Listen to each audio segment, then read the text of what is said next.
Hello friends, स्वागत है आपका आपके अपने लीगल चैनल सोच पर प्रहार में। मैं हूं एडवोकेट सनी शर्मा। दोस्तों, ये वीडियो बहुत इंपॉर्टेंट है। यहां पर मैं आपको 3 ऐसी चीजों के बारे में बताने वाला हूं जिनको अगर कोर्ट में आप लेकर के आ जाता हो तो आप केसेस को जीत सकते हैं। यानी जो पति वर्ग है वो केसेस को जीत सकता है। हस्बैंड के लिए ये वीडियो मैंने बनाया है।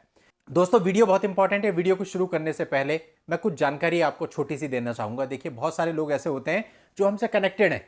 अब देखिए दोस्तों, हम लोग का जो शेड्यूल होता है ना, वो बहुत टाइट होता है। इवन सुबह के समय चार्ट बनता है और उस चार्ट के अलावा 5 मिनट भी नहीं होते, 5-5 मिनट का भी चार्ट बनता है कि इसमें ये, इसमें ये, इसमें ये, इसमें ये, रात के 11 साढ़े 11 बजे तक। यानी कि बहुत सारे लोगों का विश्वास और उनकी जिम्मेदारियां हमारे ऊपर है, जिनके काम हमको पूरे करके देने हैं, वो भी टाइमली।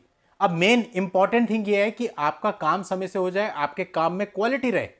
तो इसलिए दोस्तों, आप चूंकि मेरी फैमिली हो, यूट्यूब फैमिली हो, आपको इस बात को समझना पड़ेगा। अब कई लोग बहुत जिद करते हैं कि सर अभी बात करनी है, आज ही बात करनी है, या कभी किसी को कोई परेशानी है, उसने कुछ बात कर ली है, ऑलरेडी बात कर ली है कि हाँ ये काम होना है, तो हमको पता है कि ये काम होना है, लेकिन वो उसके बीच में फिर दोबारा बात करना चाहते हैं, तीसरी बार बात करना चाहते हैं, चौथी बार बात करना चाहते हैं। Not possible for us. इससे केवल आपका ही नहीं, बाकी सारे लोगों का भी काम डिस्टर्ब हो जाएगा, कुछ भी नहीं हो पाएगा। तो दोस्तों, इसलिए पेशेंस रखना बहुत जरूरी है। यदि पेशेंस नहीं है तो फिर ऐसे में दोस्तों आपका काम नहीं चल सकता। तो छोटी सी जानकारी मैं उन लोगों को देना चाहता हूं जो विश्वास तो बहुत रखते हैं लेकिन समय नहीं देना चाहते। तो ऐसा नहीं होता, हर चीज को समय चाहिए, क्वालिटी चाहिए, टाइम देना पड़ेगा। वरना पिटीशन तो वो भी होती है कि सुबह 9 बजे टाइप करने बैठे और 11 बजे तक टाइप करके 12 बजे कोर्ट में दाखिल कर दी। लेकिन दोस्तों, क्वालिटी नहीं होती। क्वालिटी चाहिए तो समय देना पड़ेगा। इसलिए आप लोगों से विनम्र निवेदन है, रिक्वेस्ट है कि यदि आप हमसे जुड़े हैं तो विश्वास रखने के साथ साथ आप हमको समय भी दें। अब दोस्तों, मैं आ जाता हूं आज के टॉपिक पर।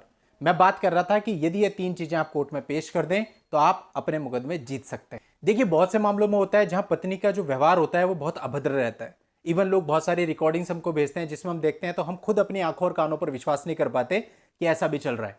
तो दोस्तों, यहां पर क्या है कि अगर आपके केस में ऐसा है कि आपकी पत्नी आपके साथ अभद्रता करती है, माता पिता के साथ गाली गलौज करती है, या फिर घर का काम नहीं करती है, या और किसी प्रकार की क्रूरता कर रही है, आपके साथ मारपिटाई कर रही है, माता पिता के साथ मारपिटाई कर रही है, माता पिता को कह रही है तुम इस घर से निकल जाओ, अब इस पर मेरा अधिकार है, यानी इस तरह का अगर उसका व्यवहार है, तो ऐसे में आप उसके एविडेंस कलेक्ट कीजिए।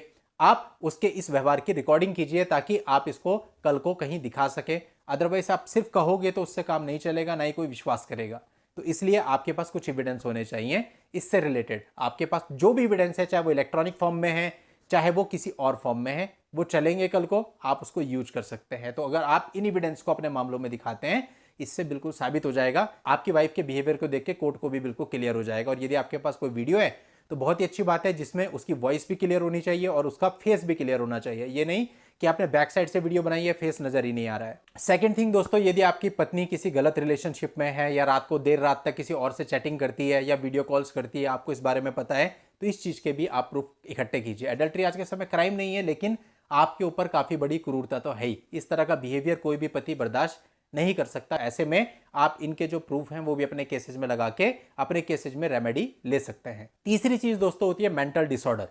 अब दोस्तों, मेंटल डिसऑर्डर कुछ तो ऐसा होता है जो कि रिपोर्ट्स में आ जाता है, लेकिन कुछ मेंटल डिसऑर्डर इस प्रकार का होता है जो रिपोर्ट में भी नहीं आता। अब आप क्या करेंगे? अब आपने मेडिकल टेस्ट कराया तो उसमें कुछ आया ही नहीं, या कोई दूसरा व्यक्ति आपकी वाइफ से बात करता है तो उसे लगता है कि तो नॉर्मल है, लेकिन कभी कभी अचानक से उसका बिहेवियर चेंज हो जाता है, मूड स्विंग्स हो जाते हैं, या वो अजीब सी बातें करने लगती हैं। ऐसे दोस्तों मेरे पास कई सारे मामले आए, और कुछ रिकॉर्डिंग्स जब मैंने उन लड़कियों की सुनी तो उसमें क्या था कि वो आसमान की बात कर रही, चांद सितारों की बात कर रही, मतलब जिनका कोई लॉजिक नहीं है। और इवन एक केस ऐसा भी आया जहां पर उन भाई साहब ने बताया कि जो मेरी वाइफ है वो बिल्कुल उस तरह का बिहेव करती है जिस तरह का भूल भुलैया मूवी में वो मंजुलिका करती है। तो कहने का मतलब ये सारा मेंटल डिसऑर्डर का ही पार्ट होता है। लेकिन अब इस मेंटल डिसऑर्डर को कोर्ट के सामने आप कैसे लेकर के आ सकते हो? वो अचानक से रात को उसको कुछ ऐसा हो गया कि वो इस तरह का व्यवहार करने लगी, लेकिन रिपोर्ट में कुछ नहीं है। तो ऐसे में एक ही चीज है कि आपके पास कोई इलेक्ट्रॉनिक एविडेंस हो, ताकि कोर्ट इन चीजों को समझ सके कि भाई स्प्लिट पर्सनैलिटी का केस है, सिजोफ्रेनिया का केस है, कुछ और है।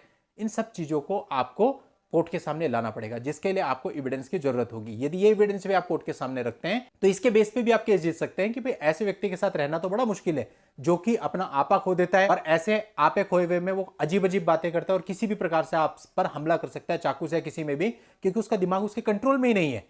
तो आपको काफी राहत मिल सकती है।